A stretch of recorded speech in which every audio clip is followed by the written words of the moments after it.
I'm to the point where I'm thinking with Roman, it's not who's gonna beat him. It's how are they gonna send him off, and it's gonna go as I believe that whoever he's versing in the match, Roman's gonna go through a plethora of stunners, a plethora of super kicks. What's Sami Zayn's doing? The haluva kick. Everybody he's done wrong leading up to that match is getting in there lick to end his reign. Like he's gonna make everybody's life miserable still, and that's whomever. I don't think that coming out of his reign, he's going to make a character anymore. He's not going to make the next man up. I stand by that. The whole reason of this thing was to get over his family, get over, because he as over as Roman is, it's about the bloodline. It's been a family-based attraction. As popular as Roman is, like. No, that's absolutely true. It's the love of Paul Heyman. It's the love of the Usos. It's a joint effort. So yes, this is a big thing for Roman. And Roman, I mean, it ain't just Roman. And anytime he's been putting the matches by himself, he shows up. Like he fulfills his line of duty. He can wrestle. He fulfills his part. That's just it. He was already a good wrestler before that main event Manias. You just said it, bro. It's the compilation of it all. Without Paul Heyman, there is no bloodline story. That's just the guaranteed facts. But without Jey Uso, there's no bloodline story. Without Jimmy, there's no bloodline story. Roman needs all them the same way they need him. Like, they're as popular as they are. Paul Heyman is on fire the way that he is because Roman is that guy. 100%. But none of this shit works without them having all of each other. The bloodline is literally the Beatles.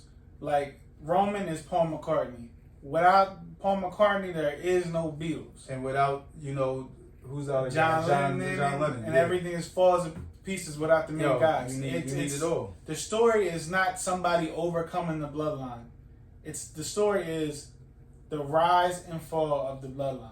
I would say the rise and the fall of Roman Reigns, but yes, at the same time, I agree. The bloodline is definitely a part of that. But I do think that the nucleus is Roman Reigns. He is the guy that's going to go down in the annals of having, 1,000+ day title reign for the first time in over 30 years.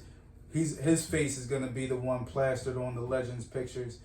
His quotes, they already got "acknowledge me" in the fucking intro of WWE every single week, along with The Rock and the woos and the Stone Cold glass shattering. They already got Roman Reigns in that upper echelon of characters. And for the most part, like I say, I mean, he's deserved it for what he's fulfilled his spot. I don't think only a narcissist is going to say that Roman Reigns is in the top 10 of all time. He's not. But for his role now, he is the leader of the company. Yeah. The man in charge, and nobody can deny it. What he's doing is working. Period. I wouldn't even call it a bloodline a faction anymore. This is just an empire. And every empire falls. It starts and falls in the same way. They took over, then they break up from their side, and it's over. The only thing that can beat them is them themselves. This shit, right? That was a good quote right This there. is not a tag team. This is not a faction by no point, because at some point everybody in the faction thinks they're equals. Nobody in the empire, nobody in the bloodline thinks they're equals, no matter how great they are. It's got to implode. I like that. You said the only people that could beat the bloodline is the bloodline. I like that.